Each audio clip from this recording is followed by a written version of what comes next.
What's up everybody, welcome back to my channel. Today I have kind of a different video for you today. One of my favorite YouTubers did something pretty cool and I want to talk about it. Let's get into it.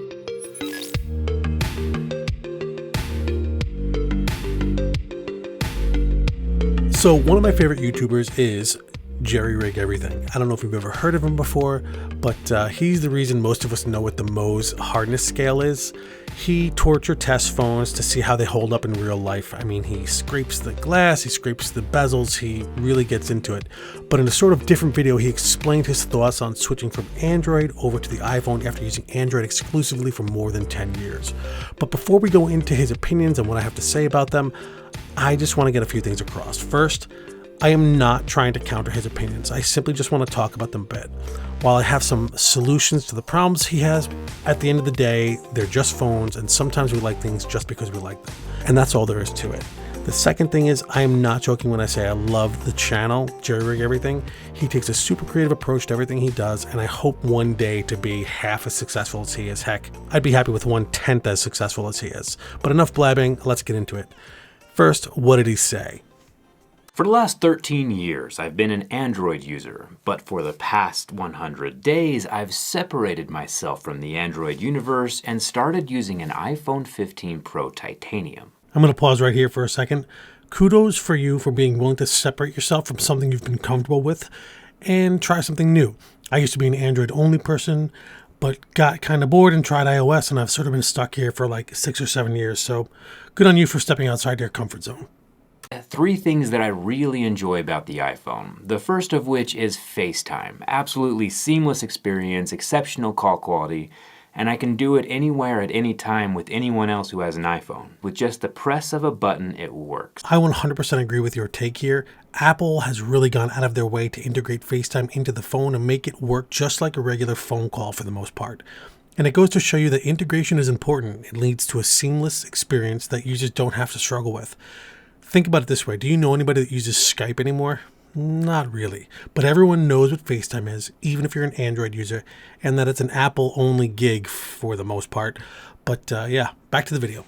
Number two is the flashlight, surprisingly. The flashlight has different strength levels. I can make it bright and dim it down, which is great. My Note 10 Plus that I've been using for the past 4 years cannot do that trick. I did not expect this to be an item he was impressed with. I don't know if this illustrates how much he doesn't like Apple or how bad the Android flashlight experience is, but this is what makes making the perfect phone hard. What I think might be trivial could be a deal breaker for somebody else. This is why having multiple competitors working for your business translates to an overall better product for the end user. Good old-fashioned competition. The third thing that I've really enjoyed about the iPhone is the face unlock. I honestly don't even remember it's there half the time. It is so effortlessly fast, 99% of the time I just forget about it entirely. Yeah, I would have to agree here. Face ID might be the biggest sleeper feature in iOS. Now, I know that using your face to unlock a phone was originally a Samsung thing, I believe. I think it was a Note variant. I may have that wrong, but none of them did it like Apple does. Most prior phones were using the camera to match up your face to, in essence, what was a stored photo of your face. This was easily bypassed by, well, you guessed it, holding a picture of that person's face in front of the camera. I get it. It didn't work all the time, the spoofing that is, but it was a viable vector of attack. The iPhone 10 or X, I forget which one you're supposed to call it, was the first phone to integrate an IR mapping feature that actually takes a topographical or three-dimensional snapshot of your face. It's not so much looking at your face, but measuring it. This is far more secure than just matching up a photo and is built into several different areas of the phone to make sure it's actually you using the phone when you do something that needs that extra level of security. When it comes to the green and blue bubbles thing, I really don't understand what's going on. To be honest, even after having used this iPhone for 3 months, I couldn't tell you who's green and who's blue. Personally, I would rather just text people without having my color palette disturbed and not knowing what color is going to present itself every time I open up my messaging app. And you would think that with Apple being so inclusive lately, they would stop being so divisive when it comes to the colors of the text messages. This one sort of makes sense if you think about it a little bit differently. Instead of trying to have grandma drill down into some setting to figure out if she's looking at a text message or an iMessage or if she can FaceTime call or not, they put it right here in front of you. Green bubbles mean it's a regular text message, can't do FaceTime. Blue You're free to FaceTime, send large videos, all the things that come along with iMessage. It all goes along with keeping the interface as simple and intuitive as possible so that you can appeal to a broader demographic. Something slightly more annoying is when I want to know what the date is. With the iPhone, I have to slide the notification bar, the top bar next to the dynamic island, all the way down to the bottom, 5 whole inches before the date appears on screen. This is a pretty simple one to address. It's pretty much just a configuration thing. I'm sure he just didn't dive into it enough, but zooming into his display here, you can see he's got a clock widget right up here on top.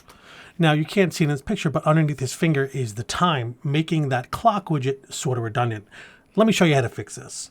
I'm going to show you my screen now, and we're going to be focusing in this top area, so let's zoom in real quick. Now, obviously you have the date up top, like I'm showing you here, and a widget right below it. This one shows the date, my calendar, but there's also smaller ones that show just the day and the date. Something I haven't gotten quite used to is that there is no back button on the iPhone. The back button is not consistent across all the apps, and this is a bit harder to show. With my Android phone, the back button is just consistently here in the bottom corner. Going to interrupt real quick right here. In this section, he kind of bounces back and forth between different apps, illustrating how that the navigation is not consistent between different apps. This is kind of a sticky topic because Apple doesn't make all of these apps, but I do feel like they could probably have more stringent requirements on where navigation is placed.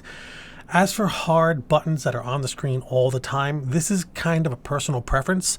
I personally would rather have more real estate of my screen available that isn't dedicated to hard buttons, but this is one of those things where a simple toggle switch within the settings of iOS to either show or not show those buttons could help out a lot of people.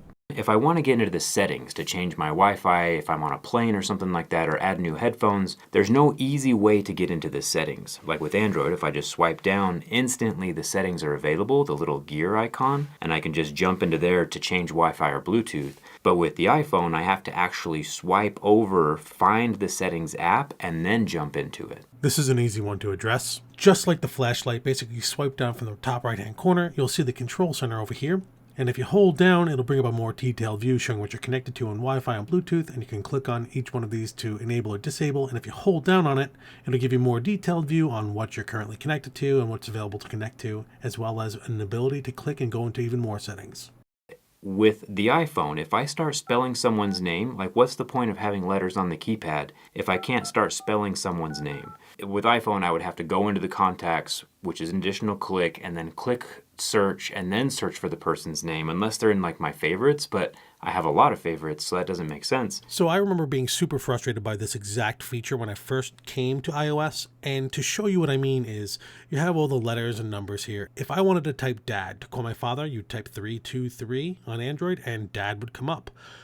Apple should add this to their feature set, but there's a solution. From the home screen, without even opening the phone app, simply swipe down and start typing the name of the person. So DAD for dad, and you'll see his contact card pops up top with the ability to call, FaceTime, and text. It's actually much quicker. Let's say I want to write a message. Hello, it's me. If I want to change any of these letters inside of this thing, if I try to, like, let's say I want to change the E, and I try to get my cursor in the middle of that word, not happening. I have to hold down long press and then drag the cursor where I want it. That's like 3 additional steps, where if I was on Android, I can just take my cursor and tap anywhere and the cursor automatically goes into the word. This is kind of a weird one. I agree, and there's also a solution, and here's what I mean. So when you're typing in iMessage and you want to move around, intuition would tell you just click around inside the text box to move the cursor. Apple does a terrible job at this, and it's very unpredictable. It's poorly implemented in iOS. But their solution is treat the spacebar like a trackpad. Hold your finger down on the spacebar for a second, and you can move the cursor to where it needs to be and edit your text accordingly. It's actually a little quicker because you don't have to lift your fingers away from the keyboard to edit your text. Let me get into the deal breakers. There are 3 of these, and they're the reason why I'm returning to Android and never looking back. The iPhone does not have any fail-safes to compensate for my own incompetence. Last night when I got into bed at 1 a.m., I set my alarm for 8 a.m. the next morning. But in my tired state and my mind that wasn't quite functioning correctly, I accidentally set my alarm for 8 p.m., which was actually 19 hours away, and I totally slept in. On Android though, if I set my alarm at night, it throws up a little on-screen message saying, hey, you have 13 hours of sleep. And I would know instantly if I set my alarm for the wrong time without even having to think about it. This is one of those examples when using the voice assistant built into the phone is much quicker than actually doing the thing yourself. Asking Siri to wake you up at 8:30 a.m. shows you the results of the command. In this case, it's correct. If it's not, you can go into the settings and delete and edit and kind of get a visual confirmation right off the rip. This also works from the lock screen as well.